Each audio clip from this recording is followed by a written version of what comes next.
Bom dia, gente. Vamos começar mais um encontro do Seminário 5. Obrigada, Marcelo, pela presença, pelo estudo, e vamos nós.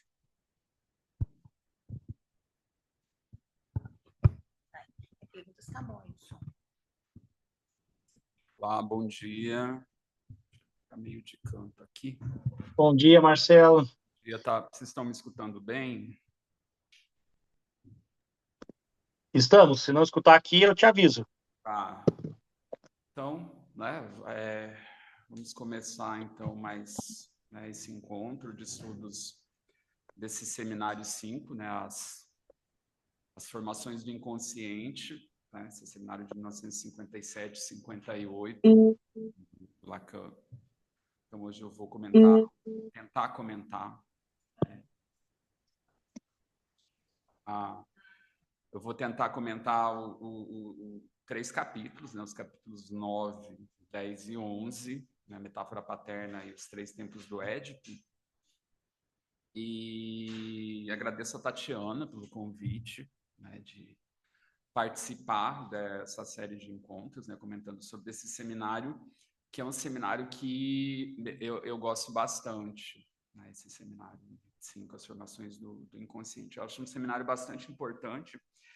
E só que, a princípio, antes de começar a minha fala, eu também gostaria de dizer que eu fiz a leitura dessa vez para apresentar, não por essa edição, não por essa edição da Georges Zahar, mas com o meu francês assim muito pedestre. Eu fiz a leitura dos capítulos na edição Stafferla, que é a transcrição em francês dos seminários do Lacan e se encontra em domínio público. E eu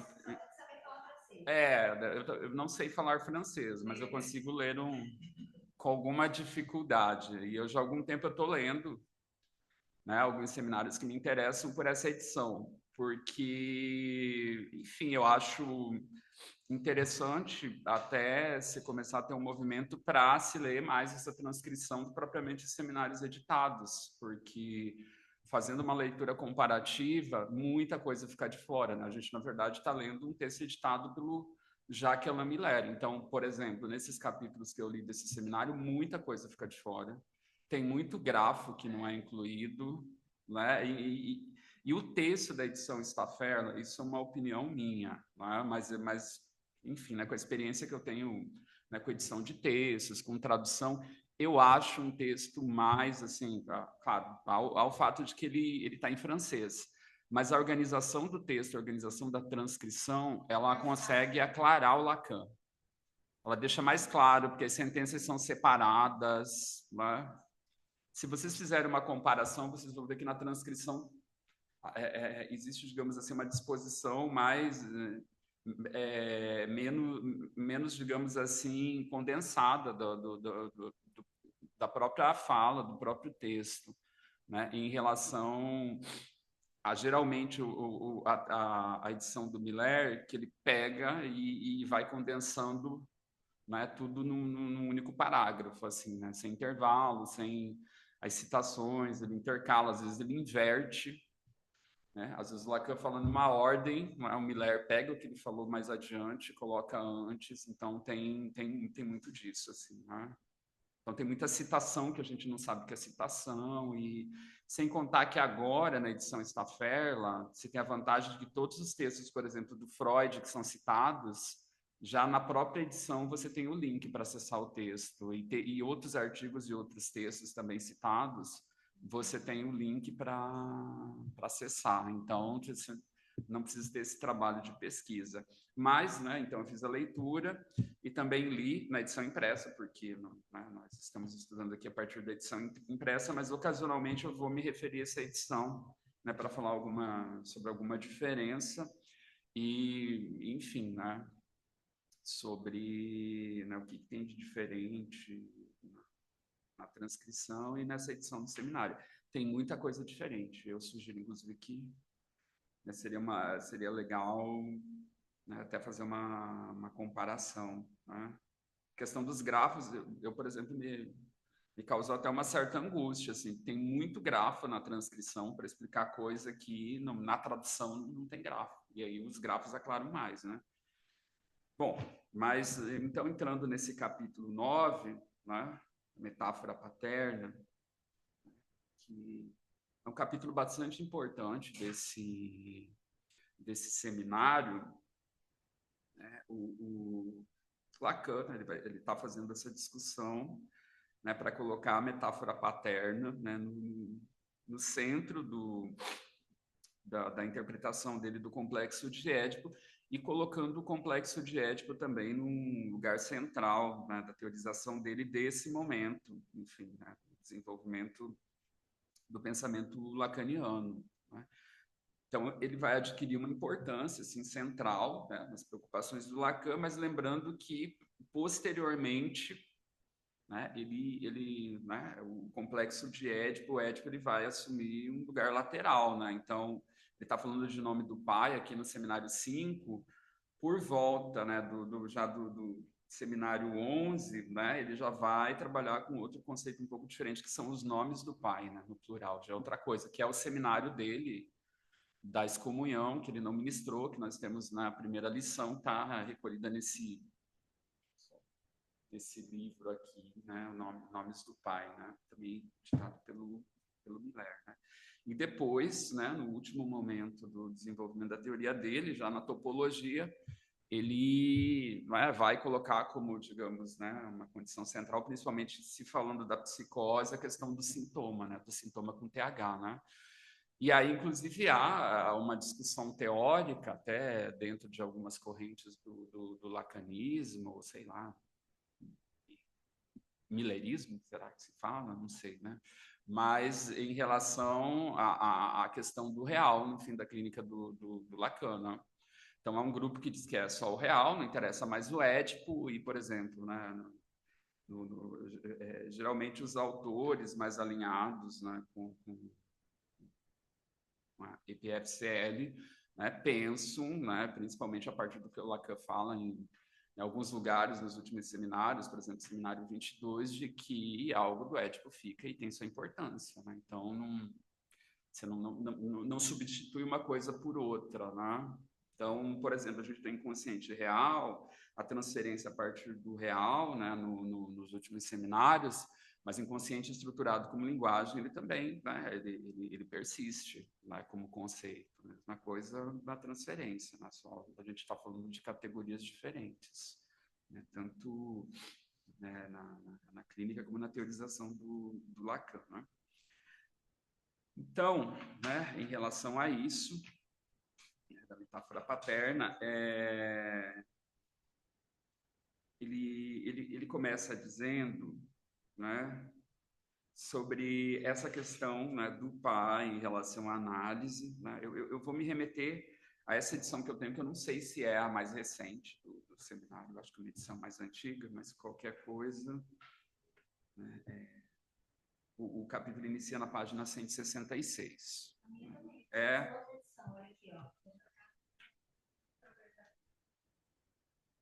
É igual, é igual a minha edição, a paginação. Então, na página 166, ele começa a falar da função do pai, né? Falando que a função do pai, então, está no centro da questão do Édipo. Né? Coisa interessante, né, em relação à análise, é se pensar que essa função do pai, mas a própria, digamos assim, entidade paterna, né, numa análise, ela não deita no divã.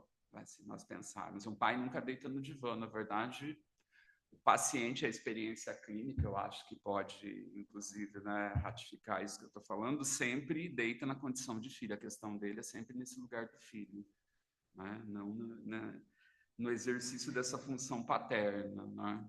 Então, isso é interessante. Né? Então, de um modo geral, assim, na análise, eu não sei se em absoluto, mas aquele que é pai geralmente deita como filho no divã, né? As questões dele, né? Exatamente. Né?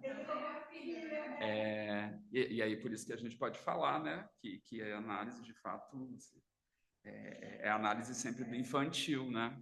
Então, essa coisa do pai não deitar no divã, né? E aí a gente, né, o Lacan vai alinhar todo esse capítulo a partir da ideia da metáfora, né? Eu estava pensando um pouco aqui, né, sobre a metáfora, principalmente a partir, né, do que eu venho estudando no âmbito das letras nos últimos anos, também em relação à filosofia da linguagem. É interessante, né, porque a metáfora ela tem esse sentido de mudança na linguagem, né? Tanto ela significa mudança, transposição, tanto que na Grécia, né, os caminhões de mudança têm escrito, né, metáfora no caminhão, né, porque é literalmente mudança. Né? Mas como que surge a metáfora, né? Em termos de linguagem? Penso eu que é uma forma, inclusive, né, de se tentar elidir o fracasso da linguagem para enunciar o mundo, né? Porque uma vez que você não pode, né, e esse, digamos assim, é um dos grandes dramas da filosofia do século XX, principalmente se pensar na primeira metade, né, com Heidegger, Wittgenstein, né, uma vez que a linguagem, né, ela não vai fazer raporte, ela não vai enunciar plenamente o mundo, né, a metáfora surge aí, bom, já que não pode enunciar, a gente vai justamente, né, digamos assim, deslizar esse mundo para outras coisas, né? Não, e no final é sempre isso mesmo, porque, né, nada absolutamente consegue ser enunciado, né, naquilo que é. Né? O Heidegger vai se preocupar com isso, o Wittgenstein, o Heidegger no Ser e Tempo, né? Tem uma sessão só sobre isso. E na literatura a gente vai ter a Clarice Lispector, né? Vai ser central isso na obra dela, né? Exato. Né? A impossibilidade que instaura um jeito novo, né? É mais ou menos aquilo que o Haroldo de Campos ele vai falar sobre tradução de poesia, que ele vai dizer é impossível traduzir a poesia, logo nós podemos traduzir, porque há liberdade para isso, uma vez que a fidelidade é impossível, né? Então, e aí, né, né, o Lacan ele vai falar sobre a questão do Édipo, né, já que o Freud introduz logo no início, na teorização dele, introduz em A Ciência dos Sonhos. A ciência dos sonhos é o modo como Lacan está se referindo aqui à interpretação dos sonhos, né? Então, né, mas o Lacan chama, né, a interpretação dos sonhos como ciência dos sonhos. Inclusive, na edição Stafferla tem um link, né? Ele tem um link que ele cita, né, a obra, e aí já no final, no início do capítulo, na verdade, né, você já tem o link para... Você tem a referência e deixa eu só ver se tem um link. Tem um link para a interpretação dos sonhos. Né? Aquilo que não tem link, pelo menos ele é referenciado. Então, essa vantagem melhorou bastante, as transcrições melhoraram bastante. Então, praticamente está tudo referenciado. Assim, tá?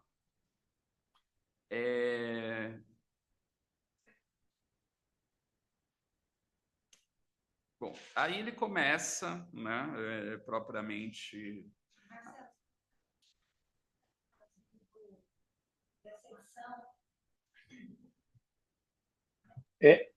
Gente, não esqueçam do microfone quando forem fazer comentários. Aliás, gente, sintam-se à vontade para intervir, tá? Marcelo, essa coisa que você disse do outro seminário em francês tem muito mais grafos e tal. Nessa edição traduzida, nossa, que a gente está estudando, no finalzinho dela tem um monte de grafos, você viu? Talvez seja o que estava no corpo do texto, talvez, eu não sei se é isso, né? Que eu não vi em francês. Não, tem muito mais. A gente, eu devia até ter linkado entrado no Zoom pelo meu notebook até para mostrar para vocês. São vários outros gráficos. Então, por exemplo, aqui na página, qual que é a página aqui? Já no capítulo 9, que você tem, né, aquele gráfico lá do esquema, né, do corte entre imaginário e simbólico, né? O falo, o pai, a criança e a mãe. Você tem um gráfico na edição impressa. Na Staffello, acho que tem 4 ou 5 gráficos, então, grafos, né? Ele faz todo um desenvolvimento aqui.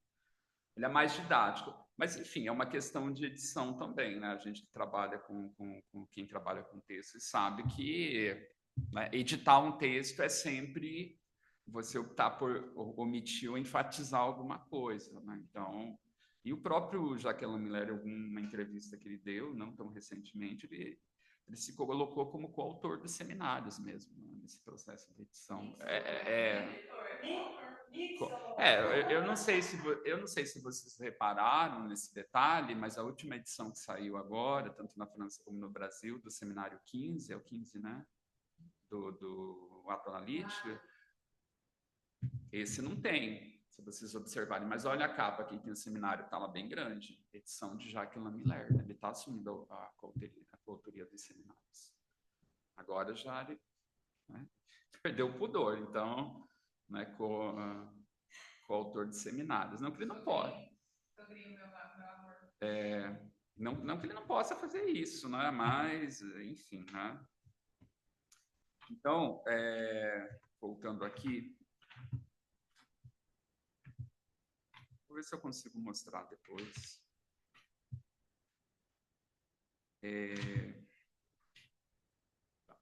Aí ele vai falar, né, enfim, sobre a interpretação dos sonhos, e aí ele vai falar sobre os polos históricos, sobre o desenvolvimento do Édipo, né? Ele faz a pergunta se pode existir neurose sem Édipo, né? Inclusive ele cita um texto do Charles Odier, um texto de 1933, Neurose sem Complexo de Édipo, que tem o link para a leitura do texto em PDF na edição Staffello. Então, a Staffello disponibiliza, inclusive, esse artigo para leitura, né? E aí, no final da página, né, 167, né, ele começa a fazer algumas interrogações, né? Será que o superior é mesmo unicamente de origem paterna?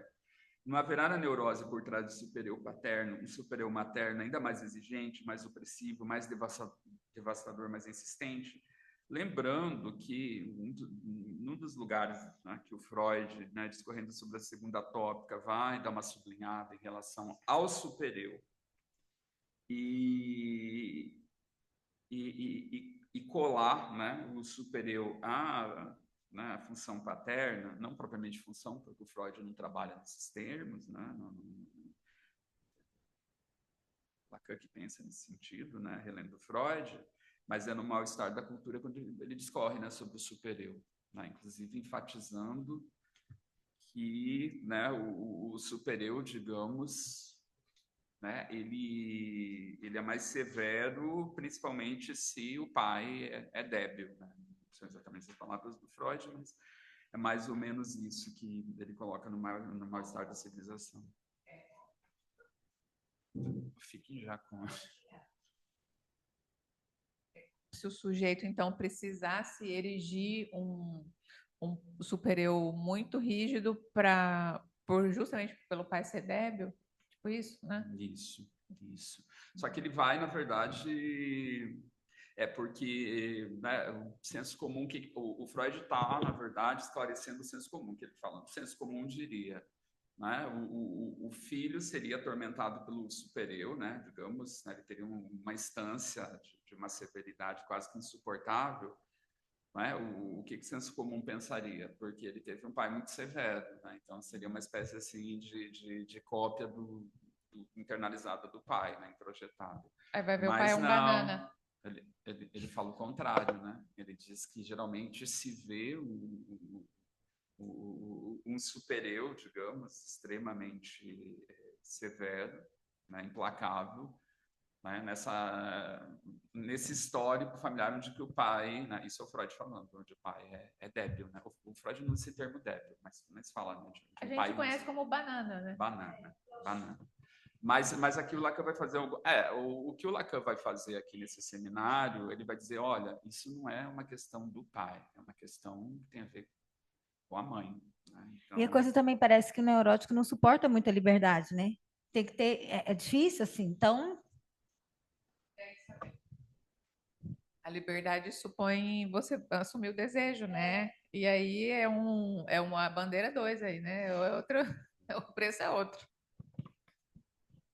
Aí, aí ele vai, né, discorrer sobre a questão do que, né, o Freud coloca, né, como campo pré-edipiano em relação ao desenvolvimento, né, anterior, né, à formação do Édipo.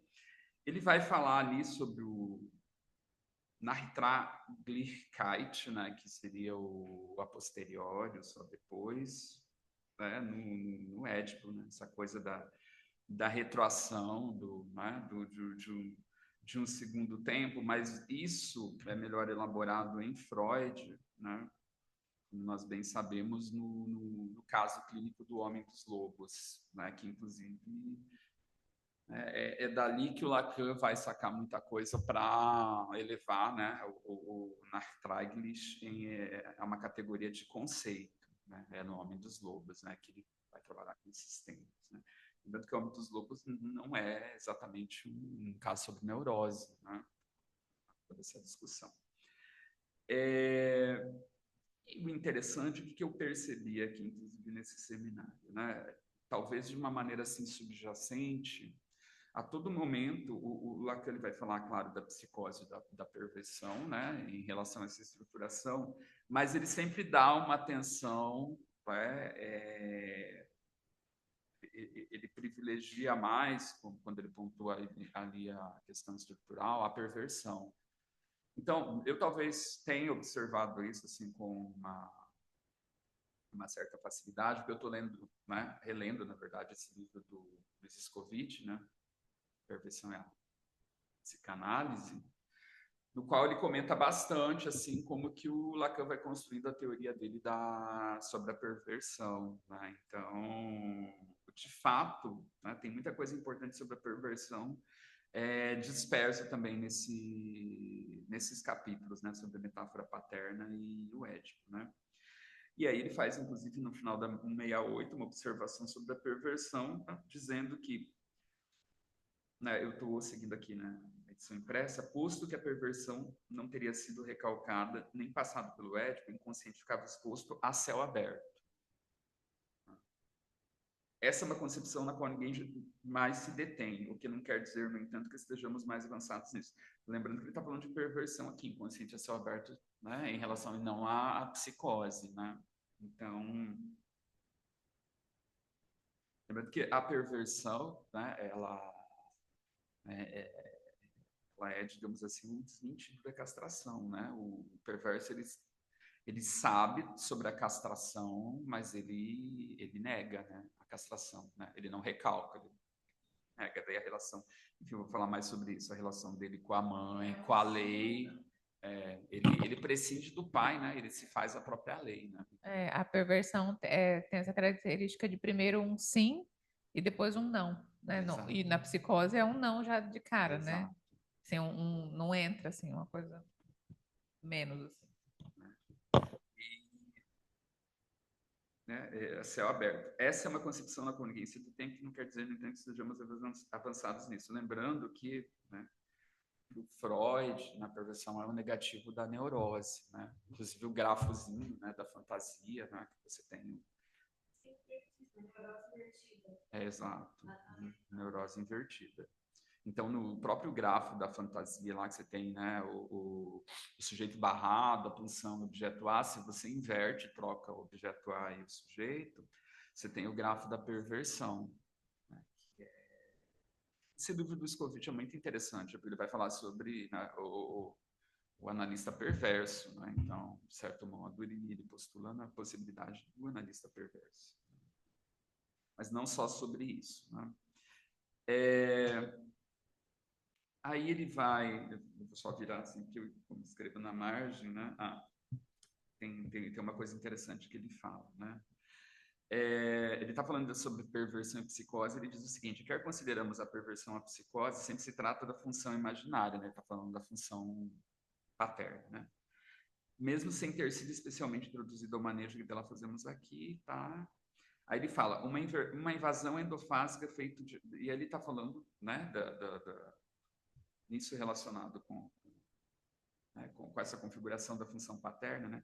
Uma invasão endofásica feita de palavras ouvidas não é o caráter estorvador parasitário de uma imagem numa perversão, mas em ambos os casos trata-se de manifestações patológicas nas quais o campo da realidade é profundamente perturbado por imagens. Ele está falando da questão do imaginário, né?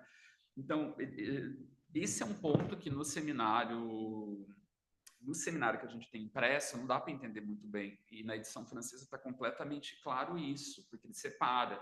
Então, até eu peguei essa parte aqui, na edição francesa, porque ele está falando, parece que é uma coisa só, mas na edição Staffeler, na transcrição, em verdade, ele fala o seguinte, que na psicose há uma invasão endofásica feita de palavras ouvidas, ou seja, ele está falando da alucinação verbal na psicose, né? Que é essa coisa aí né? Da configuração da função paterna, enfim, e é aquilo que vem do real, né? Então, você tem alucinação verbal. Até porque, né, essa alucinação... Mas espera aí, mas como que, né, a alucinação verbal, né, as palavras ouvidas, elas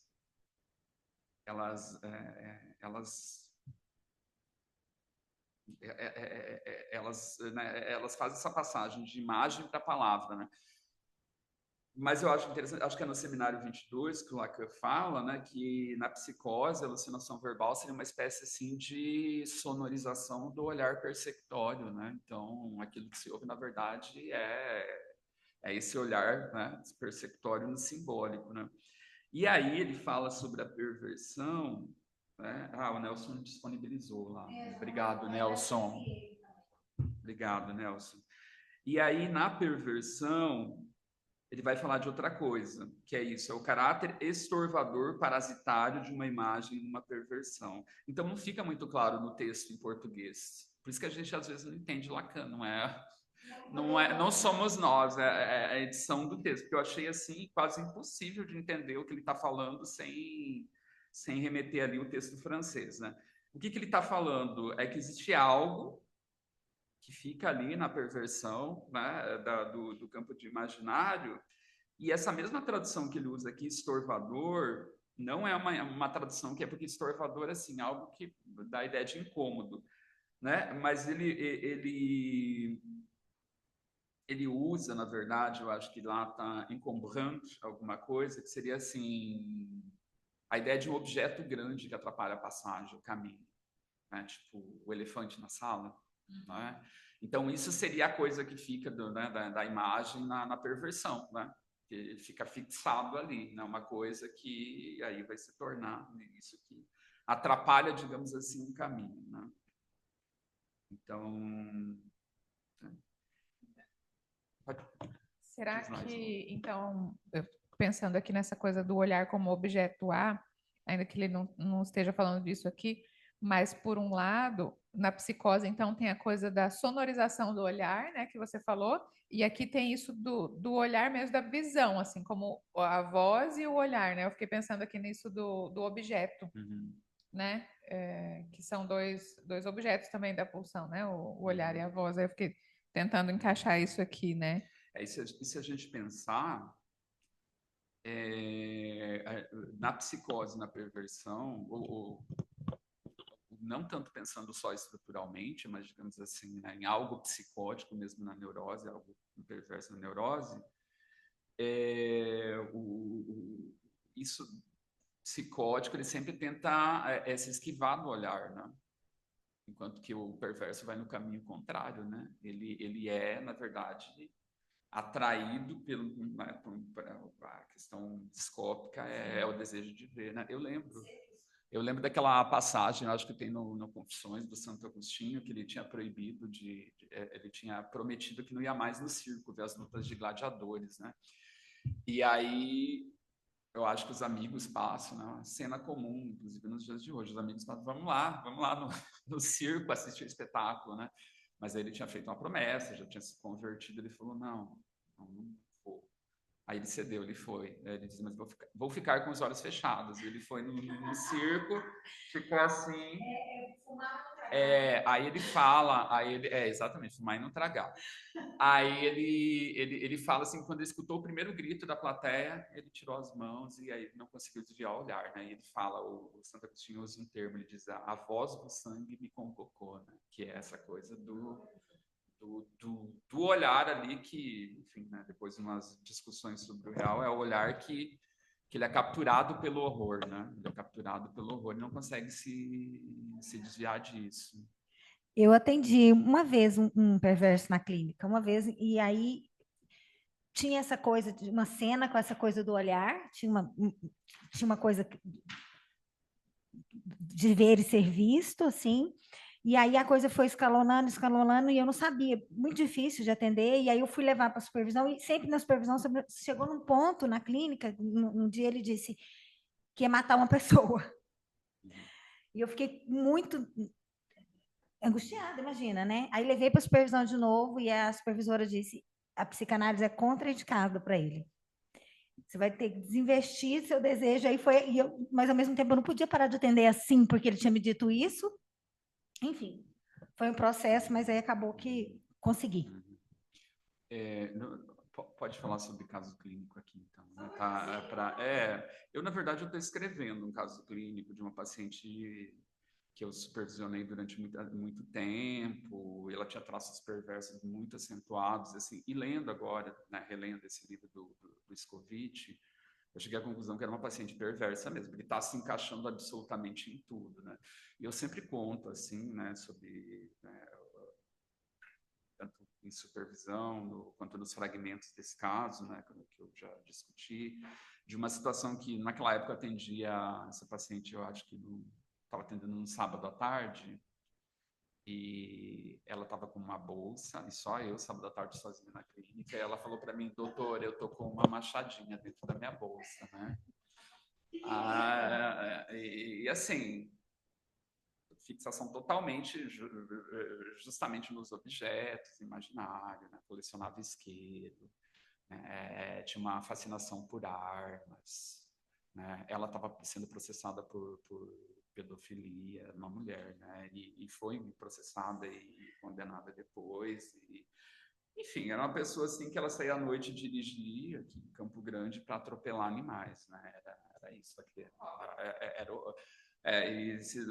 Levando-se em consideração, né, de que não eram pessoas que ela queria atropelar, né?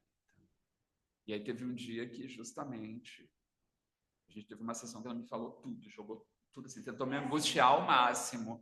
Aí eu fiz uma cara de paisagem, aí na sessão seguinte ela veio como se nada tivesse acontecido.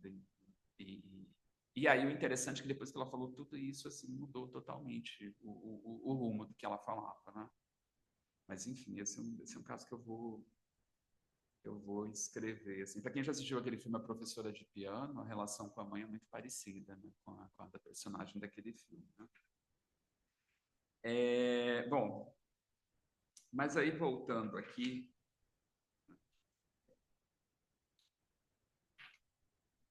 ele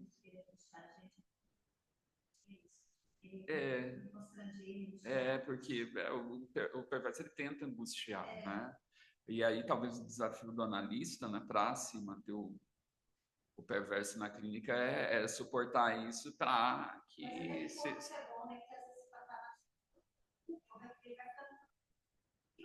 Exato. Se fazer uma transposição disso, assim. Mas é que o perverso a gente não tem muitos casos de perversão, né? Não tem. A gente tem mais. Eu não tenho certeza, mas eu acho que a gente tem mais da literatura do que própria literatura mesmo, ficção propriamente dita, né? Para usar como material do que casos mesmo de perverso, assim, bem. O Scovitch tem um caso interessante dele, que ele conta nesse livro. Bom, mas aí ele fala, inclusive... Né, Viu, Marcelo, eu tive uma experiência também com um analisante, ele ficava no divã com 22 no calcanhar, eu tive, mas fiquei com ele. E na mala, um 38. E também ele limpava, ele chegou a limpar ali na minha frente, desmontar, Olha entendeu? só. É. É difícil, né? Quando você Hum. Sim. Eu comentei num cartel, nossa, ficaram Não, atordoados. E aí ele fala, né, que ainda não 69, que o termo fantasia né, seria impróprio para falar das psicoses e perversões. Né? Então ele está colocando aqui que não é exatamente de fantasia que se trata. Né? Aí mais abaixo, né, ele vai discorrer um pouco, né, sobre um texto algumas considerações da Melanie Klein, né? E é muito interessante porque ele já está tocando em algo que ele vai desenvolver melhor mais adiante, que é nessa passagem da 169 para 170, quando ele está falando sobre a fala da criança e ele diz, né, em termos às vezes pré-verbais, quase que no surgimento da fala. Ele está, digamos assim, no princípio, né, no estágio bem anterior, do conceito que ele vai desenvolver depois, principalmente, né, seminário 20, a partir do 20, que é o de Lalang, né, a língua, né.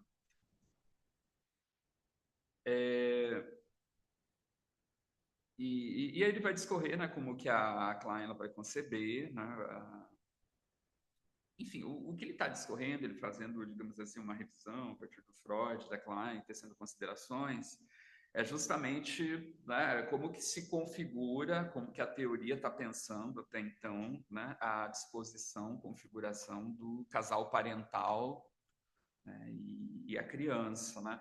Eu acho que, inclusive, para a leitura desse capítulo e dos seguintes, né, um texto que é curtíssimo, mas é muito interessante para, né, como suplemento para a leitura, né,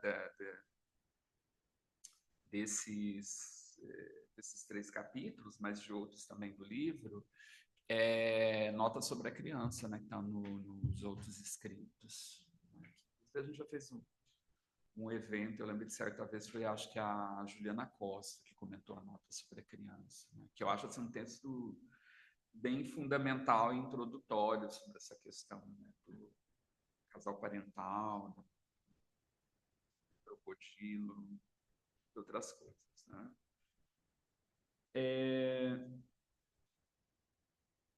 Enfim, ele vai discorrer sobre isso. Né?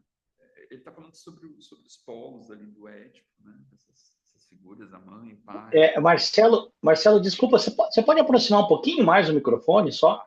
Não sei se eu aqui baixou um pouquinho o volume. Obrigado, desculpa. Você está me ouvindo bem? Eu já falo baixo. Melhorou.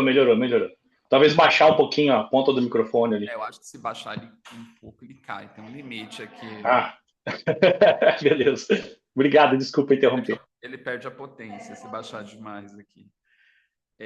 Catarina Aragão até fez um.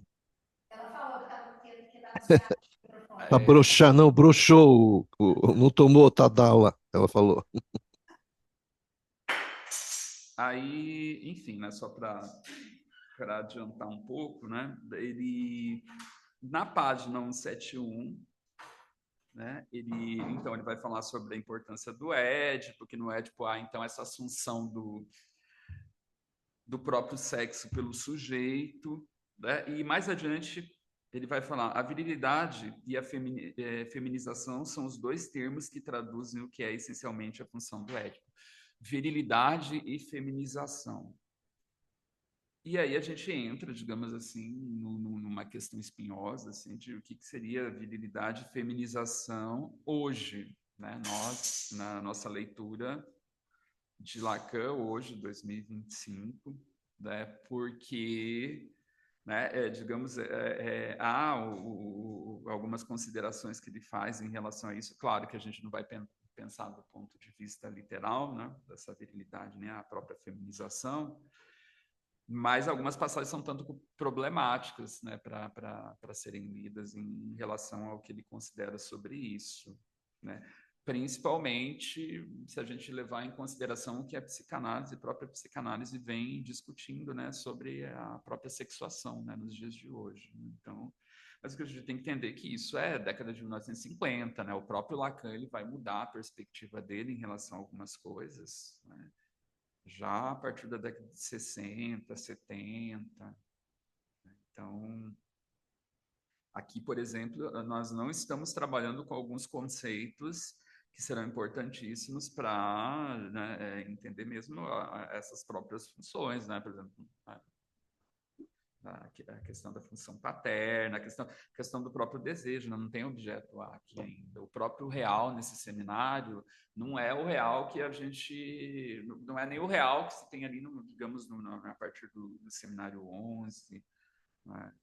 Eu acho que a gente pode dizer que o Édipo tem isso, né, de que o sujeito se posicione no sexual, mas não necessariamente que vai coincidir que a mulher vai se identificar com as funções de mulher e o homem com a virilidade, exatamente. né? Eu acho que depois caminha para isso, né? Exatamente. Né? Então, é isso, é um posicionamento sexual. E assim, para a gente não entender assim que menino é azul, mulher é rosa, né? Menina é rosa. E a gente, e eu que sou mãe de adolescente, assim, como é difícil.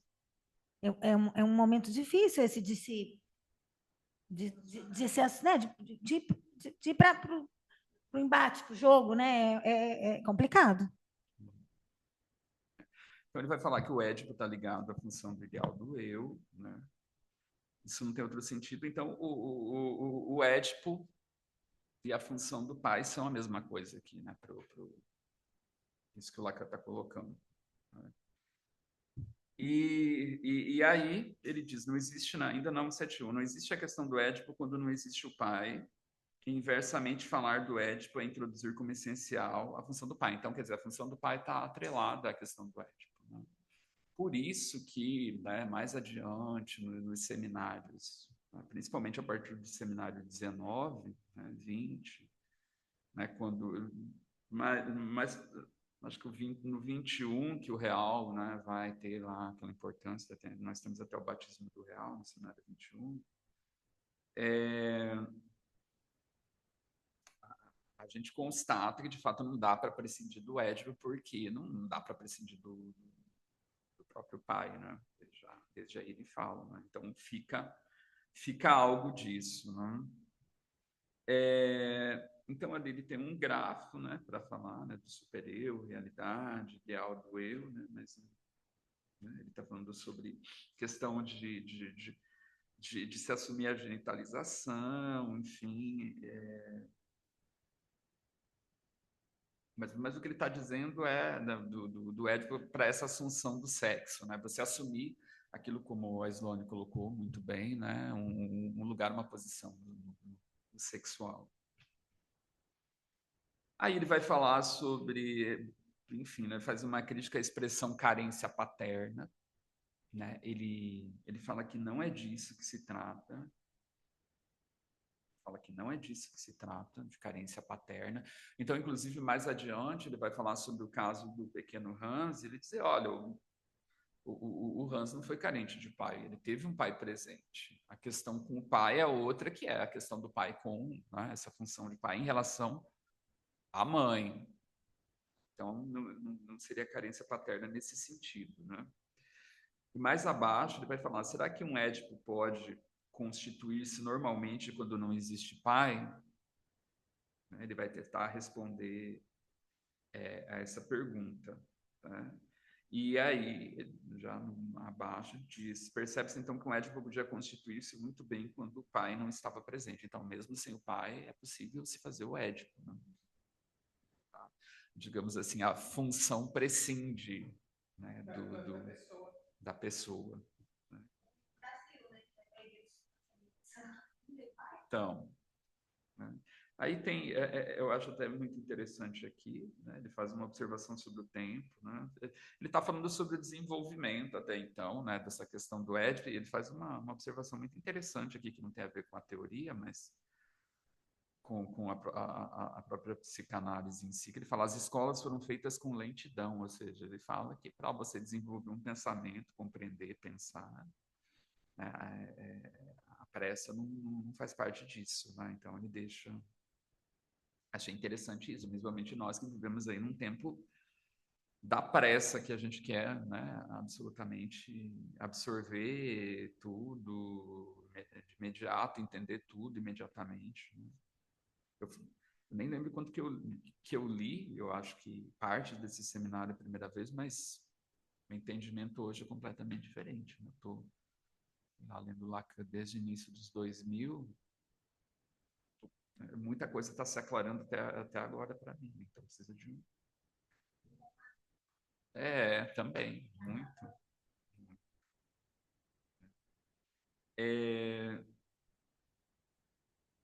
Então, só para adiantar aqui, né? No final... Não, mas é ali que você fala da lentidão e tal, mas na sequência ele fala, existem os pais fracos, os pais submissos, os pais abatidos, os pais castrados pela mulher, enfim, os pais enfermos, os pais cegos, os pais cambais, tudo o que é sério. Lembrei do meme lá, o xoxo, o capenga, o que mais que era lá? Anêmico. Então, inclusive ele fala em algum momento agora, não sei se está adiante, eu vou encontrar aqui, uma coisa muito importante, que ele sublinha que um pai psicótico pode exercer plenamente a função e essa função paterna. Então, digamos assim, é uma função que ela não é operada só por um pai que é neurótico, né? Então, nessa relação do pai com o seu próprio desejo, né?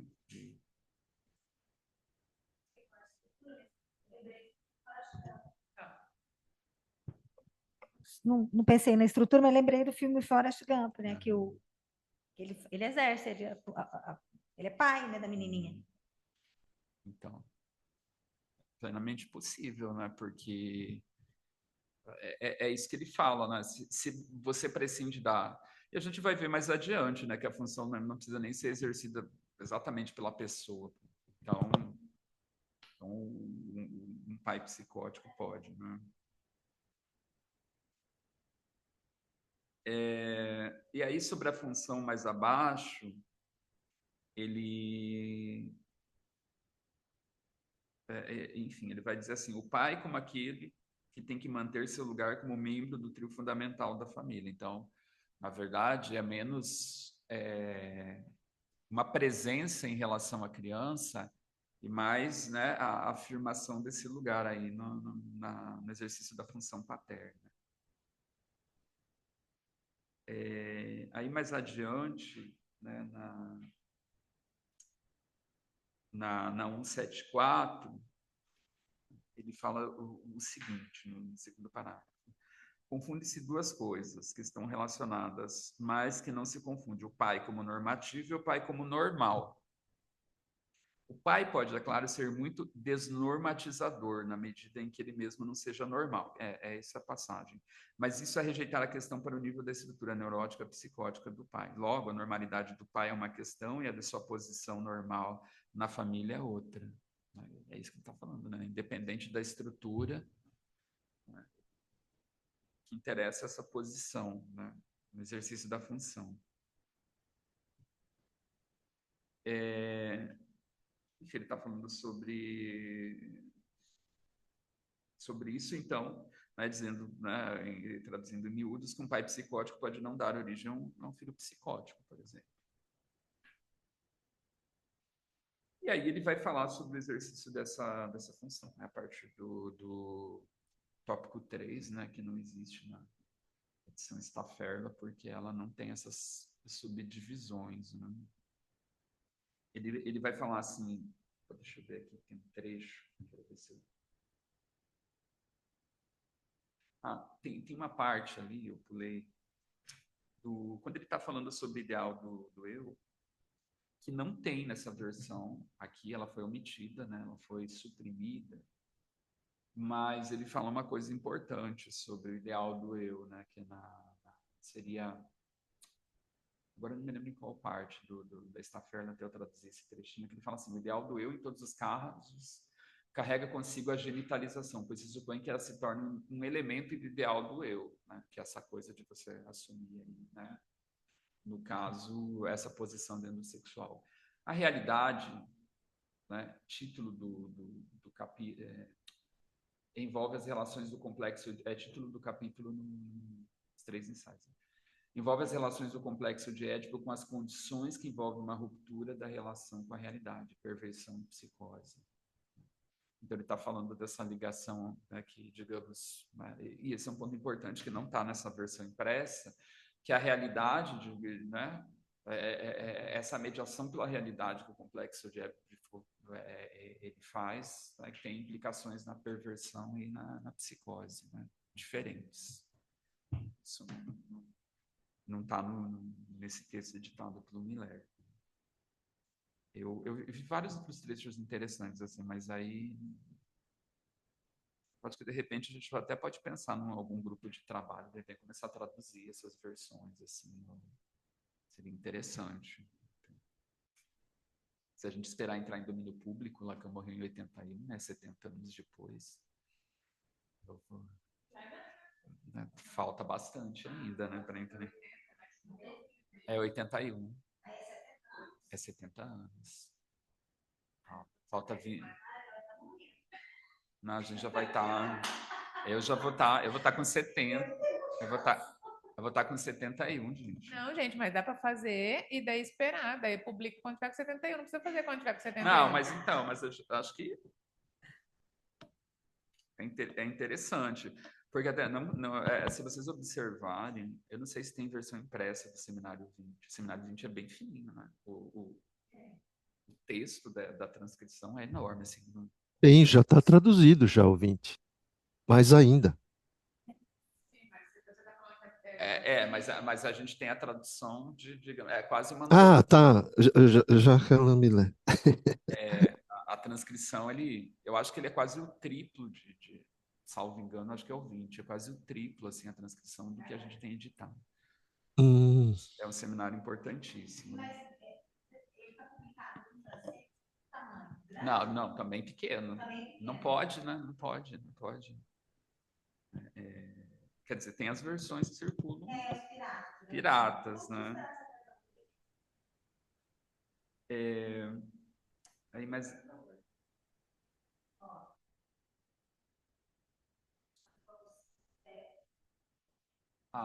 olha que legal.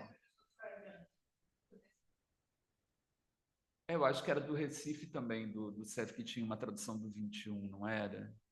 Não lembro. Então... Oi. Não, o 21, não, o CEF não traduziu. Quem traduziu o 21 foi o Gustavo Volaco. Tem uma tradução que ele fez. E eu acho que outra escola do Sul fez a tradução do 21. Eu tenho a do Gustavo Volaco. Mas a 20, o CEF tem, é uma tradução muito boa, muito recomendada. Legal. O 21 eu tenho essa que é do Sul, é uma editora do Sul, editora FI, eu acho. Né? Acho que foi o último seminário que a gente estudou antes da pandemia, inclusive, aqui. A lógica do fantasma. Então, essas traduções são importantes, gente, né? Aliás, né, eu trabalhei sobre isso, né, sobre a tradução, mas eu trabalhei com tradução do Freud, né, no meu pós-doutorado, né, e depois que a obra entra em domínio público, né, o que é interessante é que você tem várias traduções e várias possibilidades de leitura, né, de um texto teórico, né, se pensando no Freud, mas pensando no Lacan, então, né, tem uma obra, digamos assim, não mais difícil, né, mas ela exige, né, uma leitura mais atenta em alguns momentos. Mas, assim, falando o que eu disse no início, talvez, né, que entrou depois, eu acho que a configuração do texto na edição Stafferda, ela aclara muito que a gente encontra na fala do Lacan, na transcrição, e que na edição impressa a gente não tem isso. Porque me parece assim, né, se esse, que eu li a tradução, eu não vi como está o texto em francês, né, que foi o texto-fonte da tradução, mas, né, talvez seja o Miller que fez isso, ele foi concentrando tudo em grandes blocos, assim, né? Então, bom, mas indo adiante aí sobre isso, ele está falando sobre interdição, né? E aí ele vai falar sobre, na página 175, que a relação entre o menino e o pai é dominada, como se sabe, pelo medo da castração, né? E ele vai explicar todo, né, a questão do complexo de Édipo, né? Mas o que ele está tentando, né, a todo momento? Mostrar que não é uma questão, né, com o pai propriamente dito, mas algo que diz mais respeito à relação do pai com a mãe, né? Assim como ele vai falar, né, enfim, no seminário anterior, que é o seminário 4, relação de objeto, né? Que objeto não a criança, mas a mãe, né? Aliás, né, essa relação com o falo. Então, né, ele vai dizer o seguinte, no 75, como uma represária no interior de uma relação agressiva, essa agressão parte do filho na medida em que seu objeto privilegiado da mãe, né, que está falando ali do Édipo, ele é proibido e se dirige ao pai. E retorna para ele em função da relação dual, uma vez que ele projeta imaginariamente no pai intenções agressivas equivalentes ou reforçadas em relação às suas, mas que tem como ponto de partida as suas próprias tendências agressivas. Em suma, o medo experimentado diante do pai é nitidamente centrífugo, quer dizer, tem seu centro no sujeito, né? Essa coisa do medo. E ele vai discutir, enfim, que o medo, né, ele na verdade vai servir como uma espécie de remendo, gambiarra mesmo nessa relação com a mãe, né? Como a gente vai ver no caso da fobia do pequeno Hans, né? Aí, em seguida, ele vai dizer assim: a castração manifesta-se, portanto, em toda a nossa experiência, e particularmente no que são seus objetos privilegiados, ou seja, os neuróticos do plano do imaginário. Então, o que ele está dizendo aqui? Que a castração vai fazer parte não só desse momento da configuração do Édipo, mas de toda a experiência desse sujeito do inconsciente, né? Então, e aí ele cita, né? Mas ele vai falar no plano imaginário. Interessante que ele vai mencionar a castração também no plano do real, né? E aí até ele fala o seguinte, né? Ele cita ali a lei de Manu, né? Aquele que deitar com sua mãe terá que cortar seus próprios órgãos genitais, segurando-os com a mão direita ou esquerda, já não me lembro muito bem, né? Ele fala, irá diretamente para o oeste, até que sobrevenha a morte, né? A lei de Manu, na verdade, é o código legislativo ético indiano, né, ancestral, né, escrito em sânscrito, né, o Mahabharata e uma parte do Mahabharata, o Bhagavad Gita, né, ele faz parte desse código de Manu. Então, ele está, né, falando aí sobre essa questão de castração, mas incluindo, inclusive, uma certa castração no real mesmo, né, a emasculação. E ele diz: a maneira como a neurose encarna a ameaça de castração está ligada à agressão imaginária, é uma retaliação. Lembrando que no texto das Heimlich, não, em familiar, o Freud assinala, né, que o equivalente ao medo da castração é o medo da cegueira, né, o medo de ter os olhos arrancados. Por isso que ele observa lá que justamente, né, a pena auto-infligida pelo Édipo em relação ao crime do incesto foi arrancar os próprios olhos, porque ele é um equivalente, né, da emasculação. Esse medo de... Né, eu lembrei, Marcelo, que lá na história do olho, né, do Bataille, também tem uma cena que eles pegam o padre, fazem todo um abuso, uma coisa, depois arrancam o olho, não tem um trem assim? Exato. Tem uma... lembrei disso. Se a gente revisitar tanto a literatura quanto os mitos, as histórias, enfim, nós vamos observar que sempre tem um equivalente entre essa questão, né, de se arrancar os olhos, furar os olhos. Tanto é que tem agora, né, lembrando, agora me veio à mente, lá no Sermão da Montanha, qual que é a pena infligida pro crime de desejo sexual, né? O Cristo fala lá, né? Se o teu olho te escandalizar, né? Ou seja, o olho que é essa porta para o desejo, né? Você arranca e joga ele no fogo, né? Então tem essa questão do olhar com... Bom, a gente sabe que o olhar, né? Ele está ligado, né? Sexual, né? Desejo também. Então, essa coisa de arrancar os olhos, né? Essa coisa de você andar com o pênis na mão. Eu lembrei daquele filme Império dos Sentidos, do Nagisa, acho que é Oshima, acho que é esse o nome. Que a mulher, enfim, ela é uma ninfomaníaca, né? E no final ela... Eu vou dar um spoiler, gente, mas enfim, né?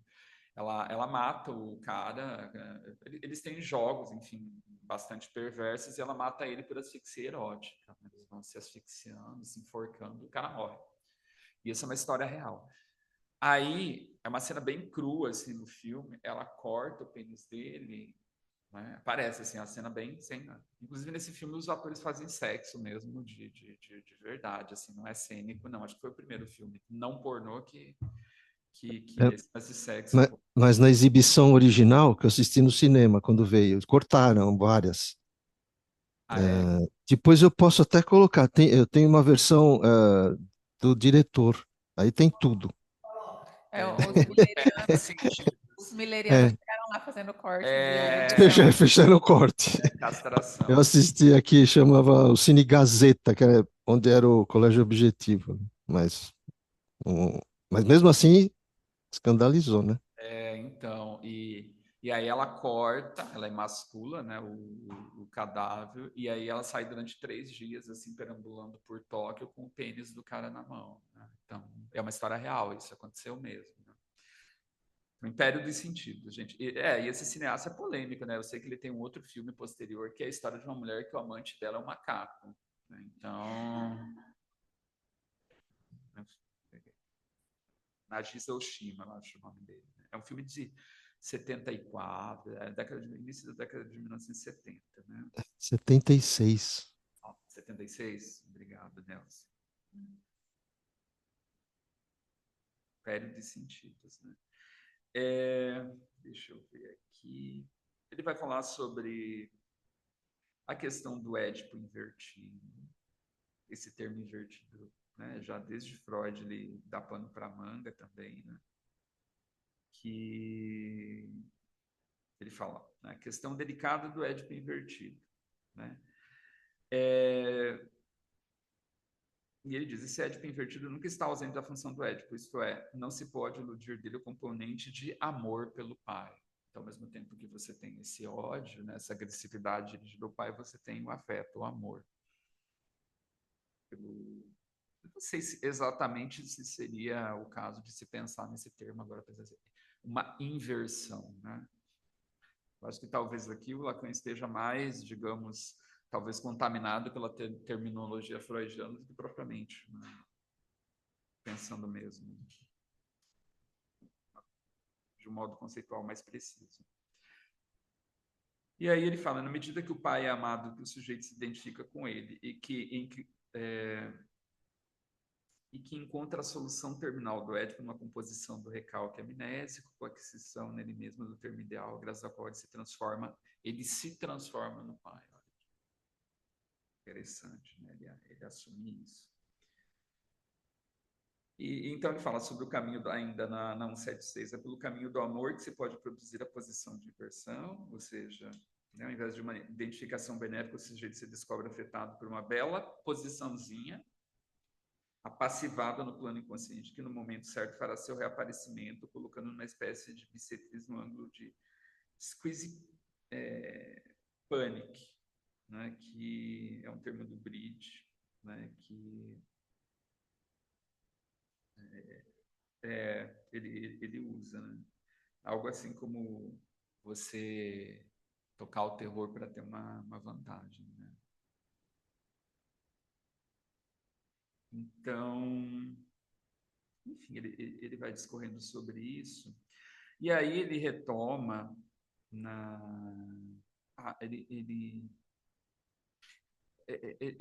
ele vai falar algumas coisas que a gente vê no caso do pequeno Hans, por exemplo, da mãe admoestando a criança em relação a quando ela manipula, né, o pênis, né? Então, ele na página 78, ele diz, a mãe pode fazer isso, pode fazer esse trabalho, né? E aí eu lembrei do conto do Hoffman, né, que tem não a mãe, mas a babá, né, que a todo momento está ameaçando as crianças de castração.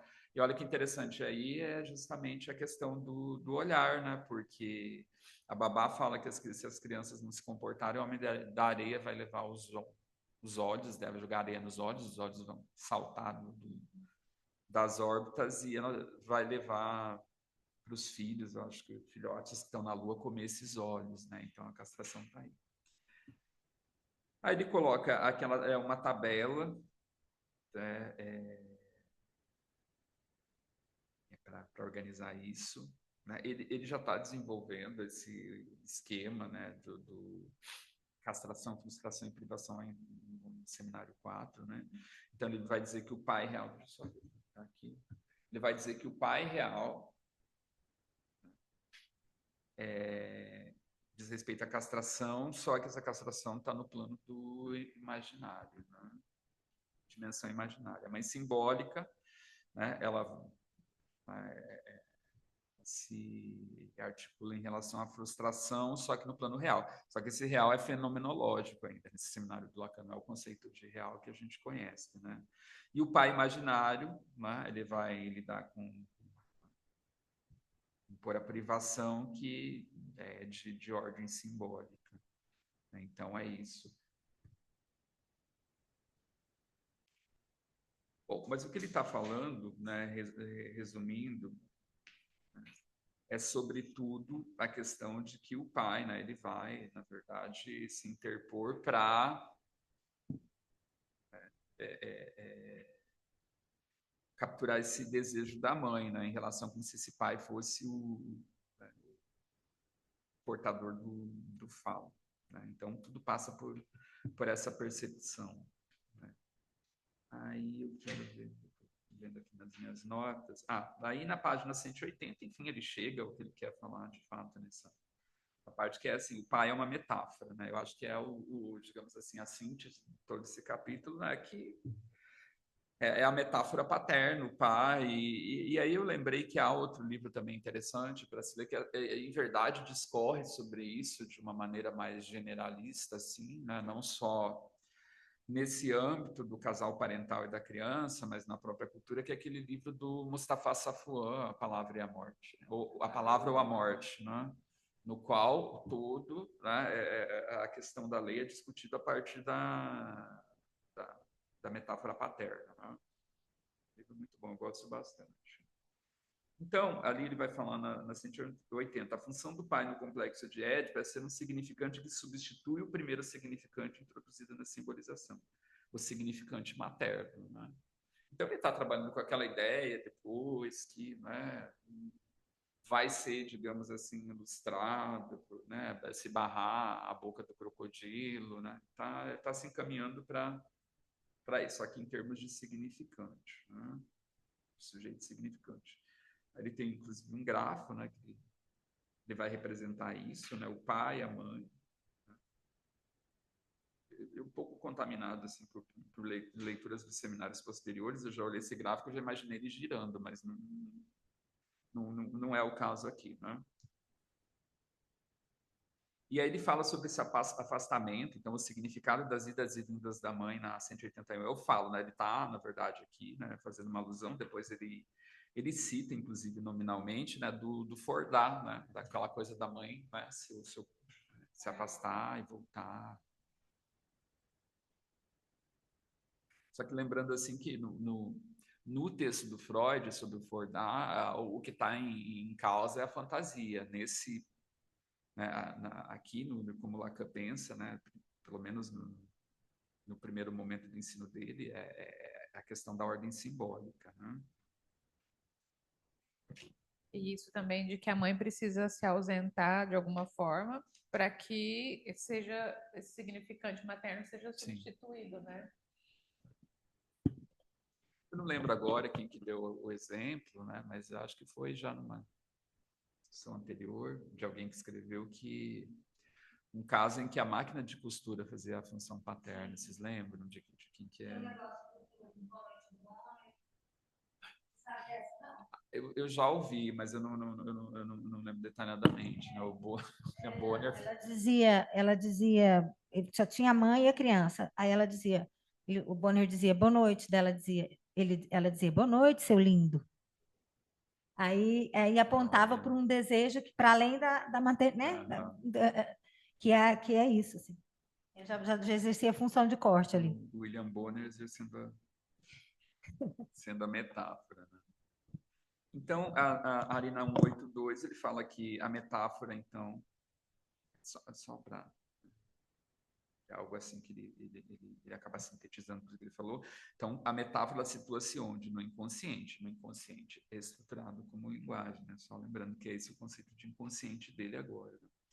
Ele vai falar da fobia, da angústia, né? Aí tem uma parte muito legal na 183 que ele fala, no final do parágrafo, que ele diz assim que chega a algum lugar, o homem constrói uma prisão e um bordel, ou seja, o lugar onde está verdadeiramente o desejo e fica esperando alguma coisa, um mundo melhor, um mundo futuro. Ele fica ali de vigília à espera da revolução, né? Achei...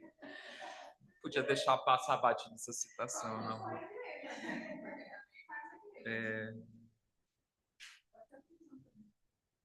Não...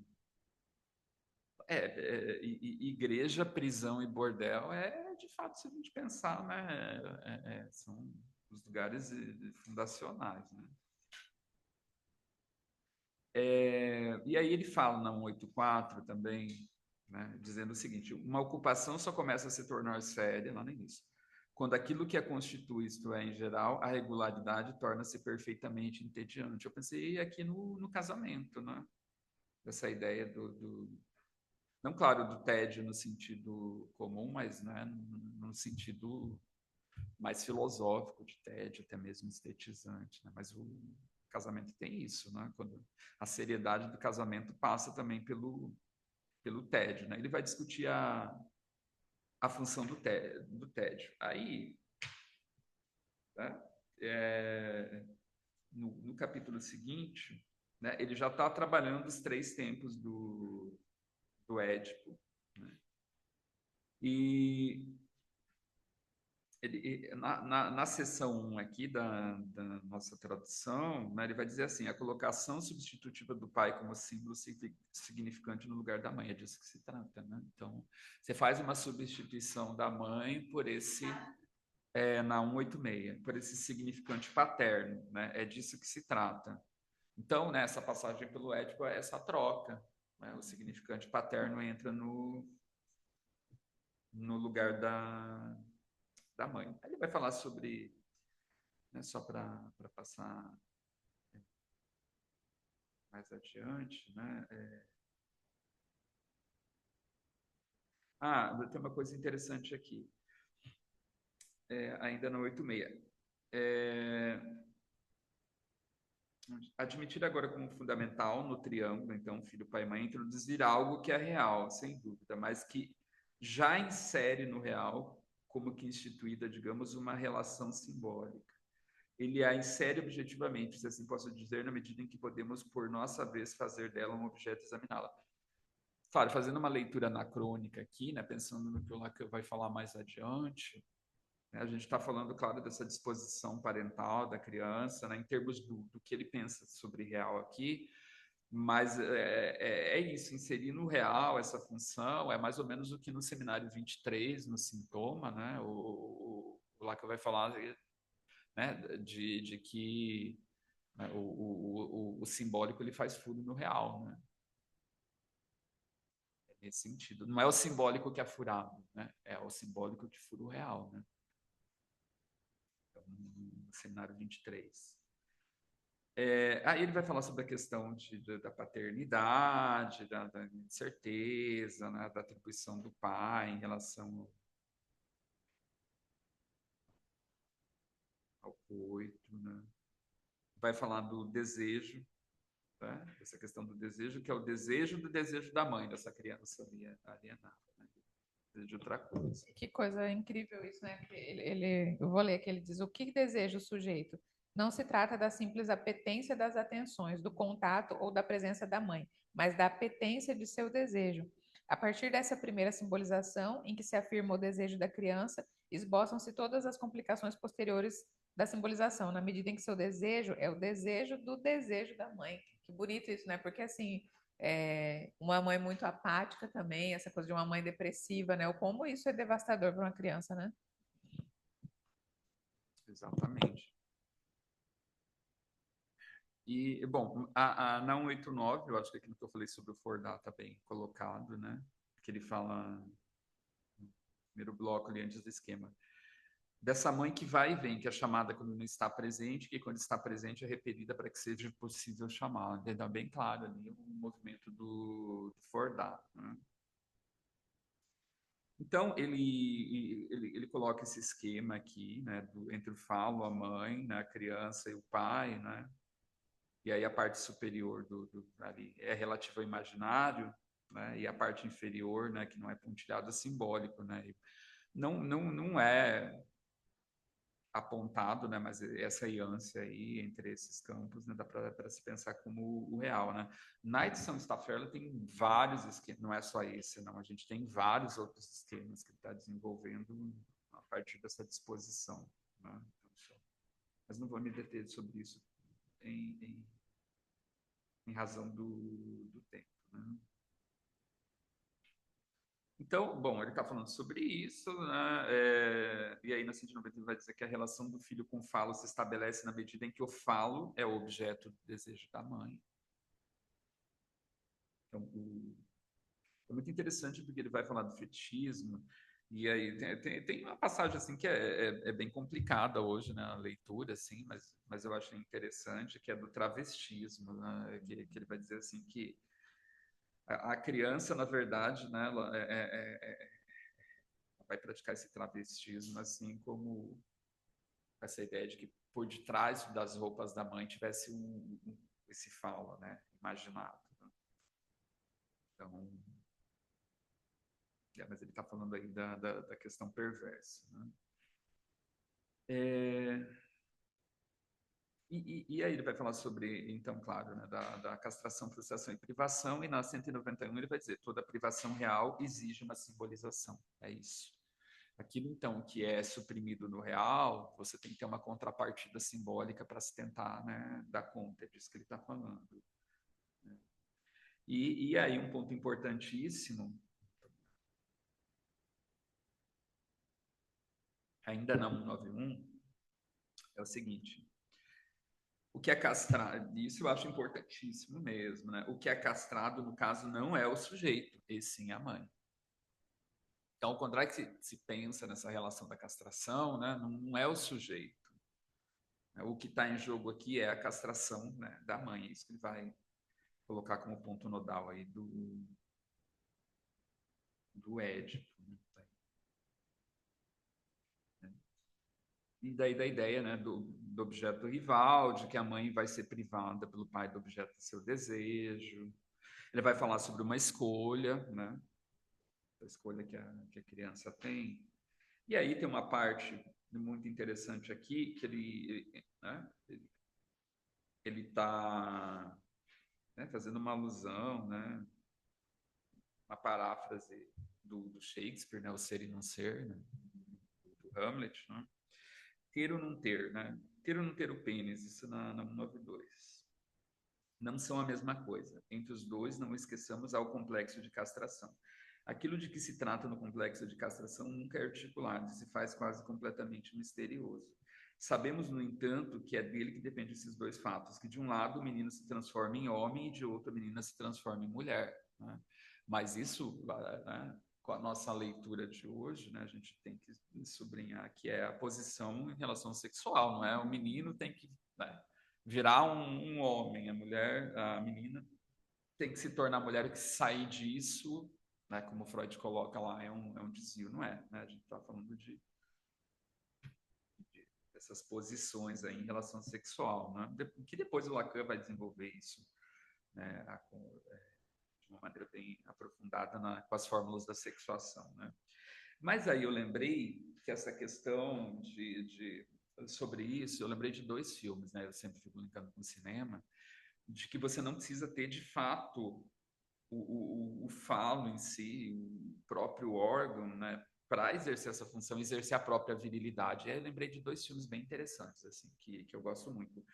Um deles é aquele filme, o Farinelli, o Castrati, eu acho que é um filme da década de 90, que é sobre o cantor lá do século XVIII, castrado, né? O castrate mais famoso. Os castrates, para quem não sabe, eles eram... A Igreja Católica proibia mulheres de cantar nos coros e para eles terem vozes femininas nos coros, então eles utilizavam meninos castrados, né? E aí esse Farinelli Castrati é o castrate assim mais famoso, né, mais conhecido da história da música, né? E o filme mostra bem assim que ele despertava um desejo assim enorme nas mulheres, né? Então ele exercia uma virilidade assim, mesmo sendo castrado, né, em relação às mulheres, né, que justamente mostra isso. Ele não precisava, digamos assim, ter o órgão ou parte do órgão real, né? Exatamente, assim, tem uma cena que ele está cantando assim, a mulher está tendo quase um orgasmo. E aí o interessante é que o que eles faziam, né? O irmão dele, ele tinha uma relação muito próxima com o irmão. Esse filme dá muito pano para manga para fazer uma análise desse filme. Ele tinha uma relação muito próxima com o irmão, e ele seduzia as mulheres, levava as mulheres para a cama. Na hora da penetração, o irmão chegava e o irmão penetrava. Então, esse filme é bem interessante. E aí, o outro filme que eu ia citar, eu esqueci só o nome dos diretores, mas aí a gente tem o Nelson aqui, que é o nosso cinéfilo oficial do fórum. É. Ele O Farinelli aí, é um filme difícil de achar. É muito bom para assistir. É de 94, 34. né? O castrado é o Carlo Borski. Então, e o outro filme é um filme, agora eu também não lembro do diretor, mas me veio à cabeça, porque eu estava relendo o texto, é A Bela do Palco. Também é uma situação muito parecida. É a história de um ator, né, do período ali pós-shakespeariano. Também não se podia, as mulheres não podiam atuar no palco, então existiam homens que eram especialistas em desempenhar papéis femininos. Só que aí tem um momento que o rei permite que as mulheres atuem novamente. Então, esse cara que é especialista em desempenhar papéis femininos, ele fica perdido, porque não tem mais, ele não sabe interpretar papel masculino, né? Ele tem que aprender isso. E ele também exerce ele exerce, né, um fascínio também, assim como no filme do Castrati, né, um fascínio enorme, né, com as mulheres. Então, as mulheres pagam para sair com ele vestido de mulher, elas querem conferir se ele tem mesmo pênis, enfim, testículos, e é um filme bem interessante, A Bela do Palco. Então, só para... Eu acho que esses filmes exemplificam bem isso, que a própria questão da virilidade, da feminização, elas não passam pelo anatômico, você portar, né, o órgão. Né?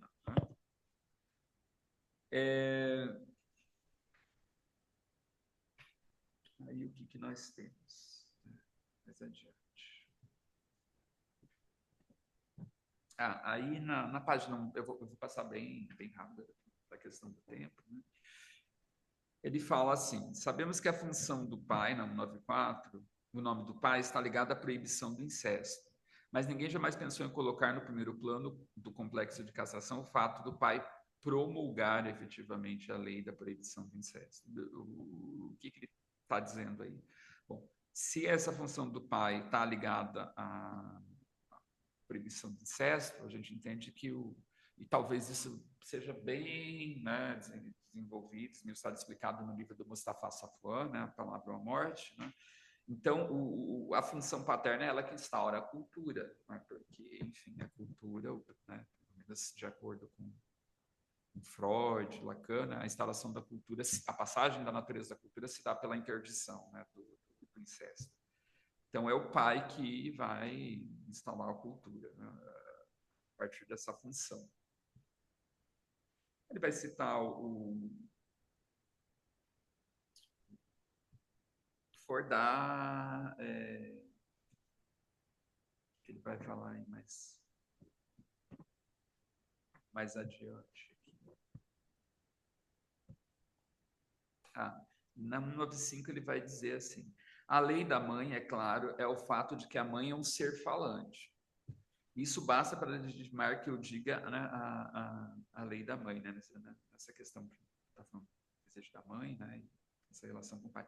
Aí me chamou a atenção ser falante, né, porque depois o Lacan vai propor o conceito de parletre, falacer, né, e aí eu fui conferir na edição Stafford, como que está lá, e está heteroparlante, então ainda não é aquele neologismo, né, do parletre, mas né, está caminhando para isso, a ideia do ser falante, que é uma ideia mais sofisticada, porque o Lacan, né, nesses primeiros seminários, ele estava trabalhando com o conceito de sujeito, né? Que, lembrando, sujeito não é um conceito que existe em Freud. Freud não usa esse conceito. A gente usa sujeito para falar, né, de Freud, para pensar a teoria de Freud, mas é uma liberdade poética nossa, né? Porque o Freud ele não pensa a psicanálise em termos de linguagem, né? Ele vai, né, na verdade, estruturar toda a teoria dele a partir, né, de uma concepção de representações, né? Enfim, muito própria, inclusive, do contexto filosófico, científico, né, da época dele. É o Lacan que vai, digamos assim, fazer uma transposição da teoria freudiana, né, para essas questões de linguagem. E aí eu acho que a gente vê, inclusive, a própria importância, a grandeza e a dimensão desse retorno que ele faz a Freud, porque é também um trabalho, se a gente pensar, de tradução da leitura radical da obra do Freud, né? Ele vai falar bastante sobre o pequeno Hans, né? Enfim, ele vai comentar o caso do pequeno Hans, não vou me deter tanto aí, na questão da angústia, da criança sujeitada, né? E aí ele passa, né, esse capítulo é sobre os três tempos, a seleção sobre os três tempos do Édipo, né? Então ele passa a discorrer e sintetizar, né, o que seriam esses três tempos, né? Então, só para resumir, né, ele vai dizer que o primeiro tempo é o tempo em que a criança busca, né, isso página 197, como desejo, poder satisfazer o desejo da mãe, isto é, o to be or not to be, o objeto de desejo da mãe. A criança quer ser o falo da mãe, né? Então, isso seria no primeiro tempo.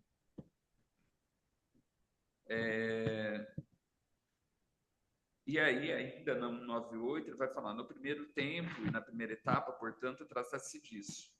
O sujeito se identifica especularmente com aquilo que é objeto do desejo da mãe. Tem o grafo, enfim, né? sobre isso, né? Então, que ele vai se identificar com o objeto. Daí a gente lembra do estádio de espelho também, né? Porque há a questão aí, né, nessa identificação com o objeto do desejo da mãe também, o outro, mas o outro com letra minúscula, né, não grande outro, ou seja, né, a forma especular ali do corpo. Né? E aí ele diz, para agradar a mãe, então, se vocês me permitem, né, é necessário e suficiente ser o falo.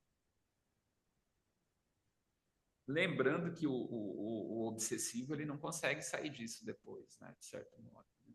Que o obsessivo ele quer ser o falo na relação sempre, né?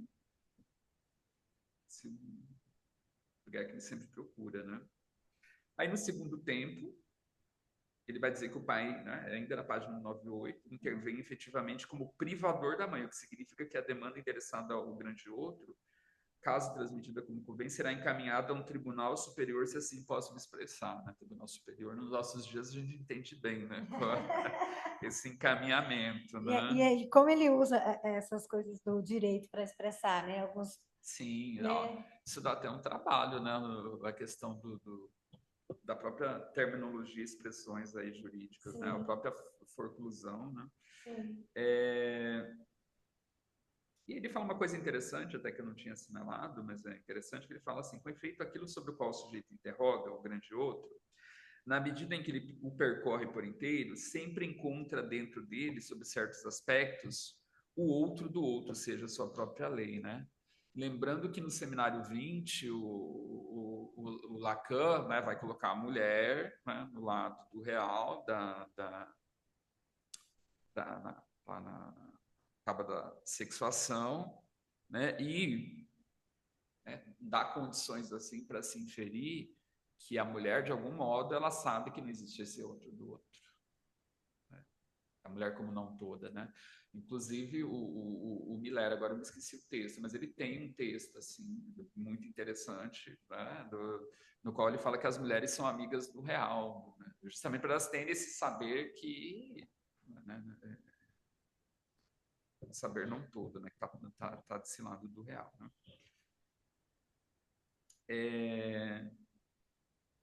E o que ele vai falar, né, nessa relação com o pai, nesse segundo tempo?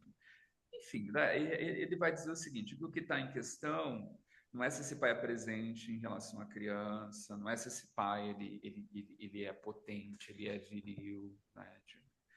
Ele vai falar sobre essa posição em relação à mãe, se esse pai, enfim, ele é passivo ou não em relação à mãe, né? Esse exercício da função, né? Então é isso que está em questão. Ele vai falar sobre a angústia, a fobia, né? E aí o terceiro tempo, então, é o tempo em que aquele que tem o falo, isso na página 200, né? E não o que se pode produzir a báscula, por intervir no terceiro tempo como aquele que tem o falo, né? E não o que se pode produzir a báscula que instaura a instância do falo como objeto desejado da mãe, e não mais apenas como objeto do qual o pai pode privar. Ou seja, isso é importante, não é o pai se colocando como o falo, mas aquele que o tem. Isso faz toda a diferença. Porque aí no equívoco do obsessivo, ele vai querer ser o falo, né? O grande equívoco não vai querer ter o falo, né? Ele vai querer ser o falo nesse tipo de relação. O terceiro tempo é este: o pai pode dar à mãe o que ela... isso, né? Um pouco mais ou menos. O que ela deseja, e pode dar porque o possui. Então é uma questão não de ser, mas de possuir. E aí na página 201, ele vai dizer o seguinte, tem um grafozinho ali, né? No polo materno que começa a se constituir tudo que depois será realidade. Olha que importante isso. No polo materno começa a se constituir tudo que depois será realidade. Ou seja, né, essa coisa do real já alinhado com o feminino, com a mulher, já aparece aí. Ao passo que é no nível do pai que começa a se constituir tudo que depois será o superior, né? Ou seja, né, da ordem simbólica. Então a mulher, né, já nesse lado aí, né, essa proximidade instaurada em relação ao real. Ressalto-lhes que isso quer dizer que na medida, isso no final da 201, na medida em que é viril, um homem é sempre mais ou menos sua própria metáfora. Eu achei muito interessante. É fazer metáfora de si mesmo, né?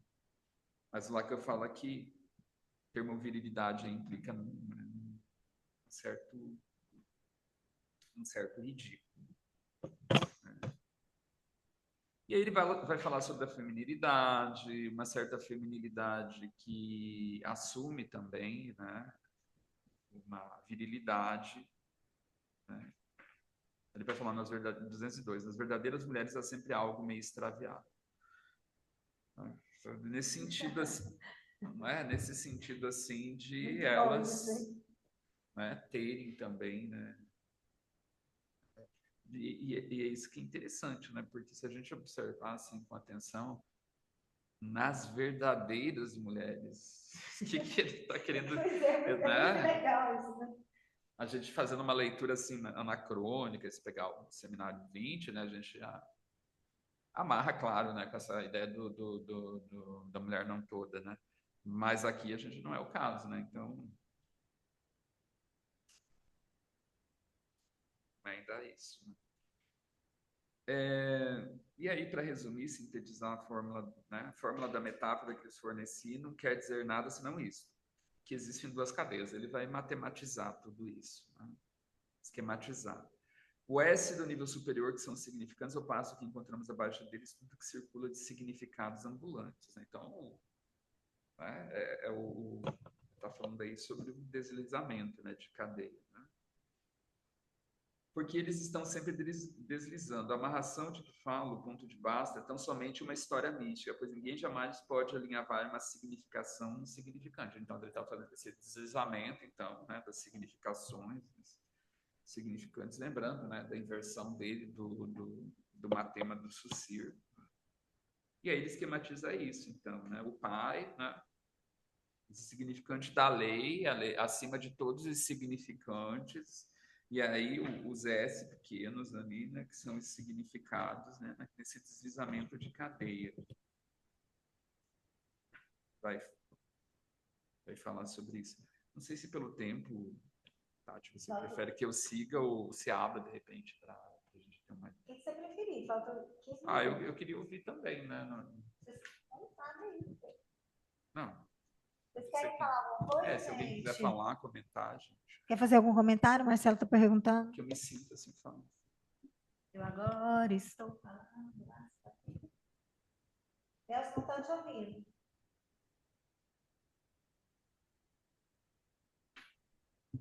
Obrigado, Marcelo. Tá excepcional. Adorei a sua condução aí.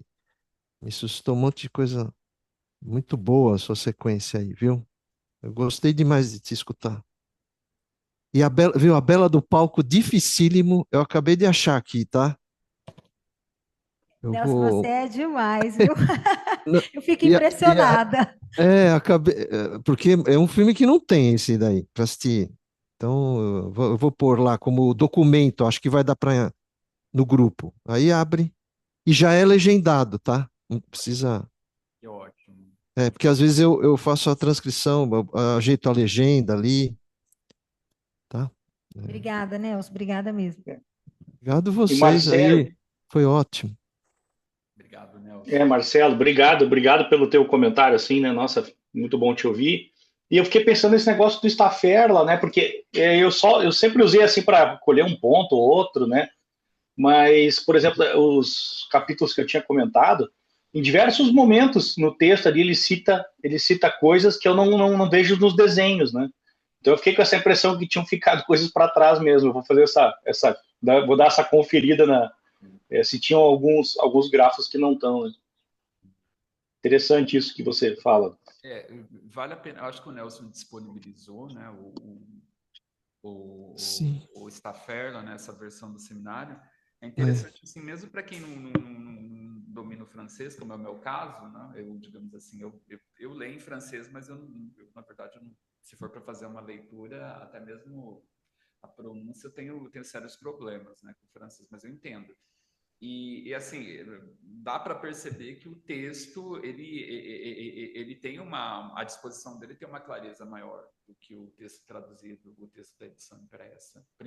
Para mim, principalmente, assim, porque ele não é um texto em blocos tão densos, né, como é da edição do Miller. Então, eu acho que... Perdão, Marcelo, mas ó, tem acho que vai ajudar. Tem um aplicativo, ele chama Can Scanner. Ele tem a possibilidade de traduzir esse próprio PDF. Agora precisa um jeito, a gente precisa entrar na configuração para o idioma, mas dá para traduzir o PDF aí. Eu estou fazendo uns testes aqui. Chama Can Scanner. Que legal. Legal. Agora a gente já tem, eu esqueci o nome do aparelho, um que você vai falando e vai transcrevendo, né, já diretamente. Mas é o Kindle lá, não, né? Não, eu não sei. Não. uma colega comprou, é um negócio assim que você coloca, acho que deixa perto, assim, você Nossa, aí ele já transcreve a fala. muito bom. Já vivemos em outro tempo, assim, para mim era quase impensável, né? Já escanear texto já era, para mim, um grande avanço tecnológico, né? Sim. Mas eu acho interessante. Então, eu acho que vale a pena dar uma olhada para vocês verem a quantidade de grafos que não entra na edição e que, digamos, ilustram bastante, assim, né? Deixam bem mais didática a exposição do Lacan, né? E eu acho, assim, que essas versões em francês, se a gente pensar em algumas traduções feitas a partir dessas transcrições, elas são muito importantes. Porque aqui, na verdade, a gente está lendo... Eu venho dos estudos da tradução, né? Seria mais ou menos assim como a gente pensa numa tradução indireta, assim, tipo, você lê um Dostoiévski a partir do francês, você está lendo um texto mediado por uma cultura, né? Não, na verdade, diretamente de uma cultura para outra, né? Então, sempre tem uma mediação, né? Mas enfim, a gente sabe que o contexto tem esse contexto de direitos autorais. Né? Marcelo, eu, eu não sei se dá tempo de fazer uma pergunta ainda. Nada. Até, na verdade, eu nem sei se eu posso fazer isso, mas é do capítulo anterior, né, que eu estava comentando, que o pessoal perguntou aqui, a gente até comentou, pena que o Marcelo não está aqui, porque a gente foi discutindo em torno, assim, dessa diferença do humor, do cômico e do xiste, né, e naquele capítulo, aí até a Priscila comentou, assim, o que o Freud falava lá do xiste em relação em sua relação com o inconsciente, né, do 3, da diferença do 3 para o 2, que o xiste tem 3, o humor tem 2. E o Lacan, naquele capítulo, ele coloca mais ou menos assim, né? O xiste é esse corte meio instantâneo, assim, em cima do golpe, né? A pessoa faz aquela troca de palavras que não dá nem para saber, às vezes, muito bem se foi um ato falho ou se foi um dito espirituoso. Fica, assim, nessa indiscernibilidade, né? E o cômico é algo que requer uma diacronia, requer um tempo, requer conhecer a paixão que está envolvida aquele personagem, né? Foi mais ou menos assim que a gente estava conversando, mas eu não soube responder, a gente ficou... Não sei se você poderia comentar alguma coisa sobre isso, né? Como que a gente pode pensar a diferença do cômico para o xiste? O xiste, né, Por humor. como a gente bem sabe, né, ele é de difícil definição, né? Ele tem uma definição um pouco difícil, porque ele é um gênero... O que a gente tem que pensar, né? O xiste, ele é um gênero que... a gente pode pensar literário, né? de expressão literária, que não é da nossa língua, né? Por exemplo, da língua portuguesa. Então, é difícil para a gente pensar como categoria, como gênero literário, né? É mais ou menos assim se a gente pensar, por exemplo, o filósofo lá, o árabe, o Averroes, que está traduzindo a poética de Aristóteles no século XII, sei lá quando, e ele não está traduzindo um texto que fala sobre teatro, mas ele não sabe o que é o teatro. Né? Mais ou menos isso. A gente tem uma ideia do que é o xiste, mas talvez ele só opere de fato mesmo na língua alemã, ou enfim, né, no It. Agora, em relação ao cômico, eu acho que é perfeita essa colocação que você coloca sobre o cômico. Ele precisa de uma diacronia, né? Porque até eu citei o Aristóteles, né? A definição de cômico para Aristóteles, né, e a de trágico, elas têm justamente um movimento que é inverso. Né? Então, por exemplo, a tragédia, né, ela tem um encaminhamento, né, da situação em que você parte, digamos, né, de uma situação onde, né, o mundo, digamos, está em ordem, né, tudo vai bem, para o trágico. Então, digamos assim, a ordem do mundo, ela tem que submergir no caos. O cômico, que necessariamente não significa aquilo que... O cômico não é o mesmo que engraçado, né? Nem sempre, né? Ele é o contrário, ou seja, o mundo é caótico, o mundo está em desordem, ele tem que caminhar para uma ordem. Por isso que a Divina Comédia do Dante Alighieri tem o nome de comédia, porque, né, começa no inferno, com tudo desorganizado, lá os pecados, e termina no paradiso. Mas ele tem esse movimento, né? Ele precisa de uma diacronia. Né? Mas aí há outras questões em relação ao cômico, o que é, né? No trágico, digamos assim, é mais ou menos assim, é um movimento diferenciado que a gente vai ver do sublime para o abjeto, né? Então, no trágico, pela desgraça, o sujeito ascende para o sublime, enquanto que no cômico, nas situações do cômico, é justamente isso. O sujeito ele é diminuído, né?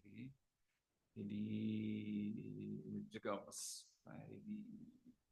Ele sempre é colocado aqui que realmente ele é, assim, como sujeito, pessoa, né? Então, é um caminho sempre oposto, né? Mas mais ou menos isso que a teoria literária coloca, né? Não sei se te respondi. Sim, sim, obrigado. Pode. Então, gente, alguém quer falar mais alguma coisa? Tem mais alguma colocação? É só uma última colocação, mas eu não vou nem perguntar porque não dá tempo, né? Só uma hora eu quero conversar sobre isso, porque naquele capítulo anterior também ele faz uma linha, assim, que vai da comédia clássica para a nova comédia, para a comédia italiana, para o romantismo e para a psicanálise, na maneira como isso é capturado pelo significante, né? Eu não consegui entender a montagem que o Lacan fez ali, mas eu só queria fazer esse comentário e a gente conversar isso outra hora, que eu sei que não é hora para falar sobre isso, não dá tempo agora. Obrigado, viu, Marcelo? Obrigado, Tati. Eu só vou fazer uma observação, já que a gente entrou nesse assunto, só para não deixar de lado, assim, pensando numa análise, né, que eu falei sobre esse direcionamento, esse encaminhamento, né? Mas a questão da análise é justamente um encaminhamento do trágico para o cômico, né? Nesse sentido da falta do sujeito rir de si mesmo, desse atravessamento aí fantasístico. Como diz né? a Iris, transformar todo amor em quase nada, né? Exato. Não existe, não é o contrário, se numa análise não vai em direção do trágico, né? Da tragédia, né? Por isso que é muito libertador na análise quando você se dá, digamos, o direito de ser ridículo, de ser idiota, rir de si mesmo. Né? Muito bom isso. Adorei. Gente, gostei bastante também, Marcelo. Estou sem condições de abrir a câmera. Parabéns pela sua fala, sua transmissão. Então, foi muito bacana. Parabéns, Tati, por esse trabalho. Foi bom demais. Muito proveitoso esse momento. Eu quero agradecer cada um de vocês, Nelson, Rubens, Janaína, Alexandre, Eliana, Marília, Janaína, Gislene, Pri. Obrigada, tá, gente? Estarem aqui com a gente. Obrigado. Amanhã. Viu? Faz um favorzão. Vira um pouquinho aí. O quê? Não, para a gente ver vocês. O Nelson vai fazer o... Deixa eu ver aqui, você vai aqui. Porque aí vai. Vou.